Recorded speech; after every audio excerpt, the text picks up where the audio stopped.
ಸ್ಥಳದ ಪ್ರಕರಣಕ್ಕೆ ಸಂಬಂಧಪಟ್ಟ ಹಾಗೆ ಸ್ಪಷ್ಟನೆಯನ್ನ ನೀಡಬೇಕು ಅಂತ ಹೇಳಿ ಸರ್ಕಾರವನ್ನ ಒತ್ತಾಯ ಮಾಡಿದೆ ಬಿಜೆಪಿ. ಗೃಹ ಸಚಿವ ಡಾಕ್ಟರ್ ಜಿ ಪರಮೇಶ್ವರ್ ಏನು ಉತ್ತರವನ್ನ ಕೊಡ್ತಾರೆ ಅದರತ್ತ ಸದ್ಯ ಎಲ್ಲರ ಚಿತ್ತ ನೆಟ್ಟಿದೆ. ಸದನದಲ್ಲಿ ತನಿಖೆಯ ಬಗ್ಗೆ ಮಾಹಿತಿಯನ್ನ ನೀಡಲಿದ್ದಾರೆ ಗೃಹ ಸಚಿವರಾಗಿರುವಂತಹ ಡಾಕ್ಟರ್ ಜಿ ಪರಮೇಶ್ವರ್. ನಾಳೆ ಎಸ್ಐಟಿ ತನಿಖೆಯ ಬಗ್ಗೆ ಉತ್ತರವನ್ನ ನೀಡ್ತಾರೆ. ಮೊನ್ನೆ ಆದಂತಹ ಸುದೀರ್ಘ ಚರ್ಚೆಯನ್ನ ರಾಜ್ಯ ಗಮನಿಸಿತ್ತು. ಅದಕ್ಕೆ ಉತ್ತರವನ್ನ ಕೊಡಬೇಕಲ್ಲ, ಆ ಉತ್ತರಕ್ಕಾಗಿ ಬಿಜೆಪಿ ಆಗ್ರಹಿಸ್ತಾ ಇದೆ. 17 ಸ್ಥಳಗಳಲ್ಲಿ ಶೋಧ ಮಾಡಲಾಗಿದೆ, ಆದರೆ ಇದುವರೆಗೂ ಯಾವುದೇ ಸಾಕ್ಷಿ ಸಿಕ್ಕಿಲ್ಲ. ಸ್ಪಾಟ್ ನಂಬರ್ 6ರಲ್ಲಿ ಕೆಲ ಮೂಳೆಗಳು ಸಿಕ್ಕಿದ್ದು ಬಿಟ್ರೆ ಬೇರೆ ಏನಿಲ್ಲ.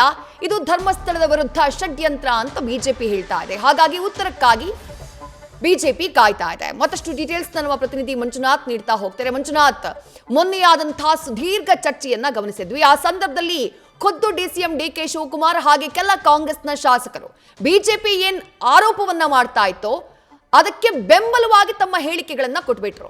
ಹಾಗಾಗಿ ಸರ್ಕಾರ ಉತ್ತರವನ್ನ ಕೊಡ್ಲೇಬೇಕು. ಇಲ್ಲಿವರೆಗಿನ ಎಸ್ಐಟಿ ತನಿಖೆಯ ವರದಿ ಏನು, ಯಾವ ಕಾರಣಕ್ಕಾಗಿ ಎಸ್ಐಟಿ ತನಿಖೆಯನ್ನ ಕಂಟಿನ್ಯೂ ಮಾಡಲಾಗ್ತಾ ಇದೆ, ಆ ಉತ್ತರದ ನಿರೀಕ್ಷೆಯಲ್ಲಿ ಬಹುಶಃ ಕೇವಲ ರಾಜ್ಯ ಮಾತ್ರ ಅಲ್ಲ, ಬಿಜೆಪಿ ಮಾತ್ರ ಅಲ್ಲ ಮಂಜುನಾಥ್, ಇಡೀ ರಾಜ್ಯ ಇದೆ ಅಂತ ಅನ್ಸುತ್ತೆ.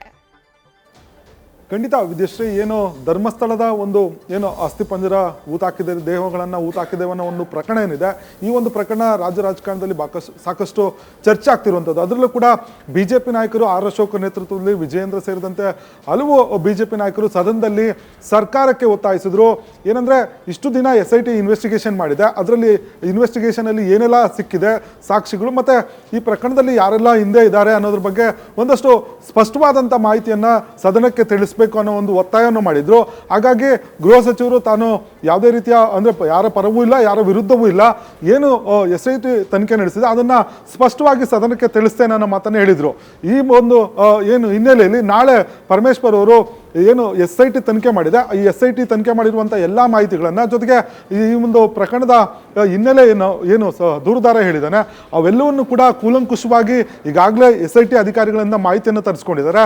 ನಾಳೆ ಸದನಕ್ಕೆ ಈ ಎಲ್ಲ ವಿಚಾರಗಳನ್ನು ಇಡಲಿಕ್ಕೆ ಪರಮೇಶ್ವರ್ ಅವರು ಎಲ್ಲ ರೀತಿಯ ಸಿದ್ಧತೆಗಳನ್ನು ಮಾಡ್ಕೊಂಡಿರುವಂಥದ್ದು. ಹಾಗಾಗಿ ಈ ಒಂದು ಬಿಜೆಪಿ ದಕ್ಷಿಣ ಕನ್ನಡ ಜಿಲ್ಲೆಯ ಶಾಸಕರಾಗಿರ್ಬೋದು, ಜೊತೆಗೆ ರಾಜ್ಯ ಬಿಜೆಪಿ ನಾಯಕರು, ಜೊತೆಗೆ ರಾಜ್ಯದ ಏನು ಧರ್ಮಸ್ಥಳದ ಮಂಜುನಾಥ ಸ್ವಾಮಿ ಭಕ್ತರೇನಿದ್ರೆ ಇವರೆಲ್ಲರೂ ಕೂಡ ಸಾಕಷ್ಟು ಕುತೂಹಲದಿಂದ ಕಾಯ್ತಿರುವಂಥದ್ದು. ಯಾಕಂದ್ರೆ ದೂರುದಾರ ಪದೇ ಪದೇ ಒಂದು ಆರೋಪಗಳನ್ನು ಮಾಡ್ತಾ ಇರುವಂಥದ್ದು, ಜೊತೆಗೆ ಇಲ್ಲಿವರೆಗೂ SIT ತನಿಖೆಯಲ್ಲಿ ಏನು ಕೂಡ ಸಾಕ್ಷಿಗಳು ಲಭ್ಯ ಆಗದೆ ಇರುವಲ್ಲಿ ಈ ಒಂದು ಉತ್ತರ ಯಾವ ರೀತಿ ಇರುತ್ತೆ ಅನ್ನೋದು ಸಾಕಷ್ಟು ಒಂದು ನಿರೀಕ್ಷೆ ಇರುವಂಥದ್ದು. ಯಾಕಂದ್ರೆ ಈಗಾಗಲೇ ಕಾಂಗ್ರೆಸ್ ನಾಯಕರು, ಅದರಲ್ಲೂ ಕೂಡ DCM DK ಶಿವಕುಮಾರ್ ಆಗಿರ್ಬೋದು, ಕೆಲ ಶಾಸಕರು ಮತ್ತೆ ಸಚಿವರುಗಳು ಕೂಡ ಈ ಒಂದು ವಿಚಾರದಲ್ಲಿ ಒಂದು ತಟಸ್ಥವಾಗಿದ್ದು ಏನು ಸರ್ಕಾರ ಪಾರದರ್ಶಕವಾಗಿ ಏನು ತನಿಖೆ ಆಗಿದೆ ಅದನ್ನ ಜನರ ಮುಂದೆ ಇಡಬೇಕು ಅನ್ನೋ ನಿಟ್ಟಿನಲ್ಲಿ ಒಂದಷ್ಟು ಸಲಹೆಗಳನ್ನು ಕೂಡ ಕೊಟ್ಟಿರುವಂಥದ್ದು, ಷಡ್ಯಂತ್ರ ಕೂಡ ಇದೆ ಅನ್ನೋ ಒಂದು ಮಾತನ್ನೇ ಹೇಳಿರುವಂಥದ್ದು. ಹೀಗಾಗಿ ನಾಳೆ ಗೃಹ ಸಚಿವರು ನೀಡುವಂತಹ ಉತ್ತರ ಇಡೀ ರಾಜ್ಯ ಸೇರಿದಂತೆ ಬಿಜೆಪಿ ನಾಯಕರು ಸಾಕಷ್ಟು ಕುತೂಹಲದಿಂದ ಕಾಯ್ತಾ ಇರುವಂಥದ್ದು. ವಿದ್ಯಾಶ್ರೀ, ನ್ಯೂಸ್ ಫಸ್ಟ್ ನಿರ್ಭೀತಿಯಿಂದ ನಿಮ್ಮ ಪರವಾಗಿ.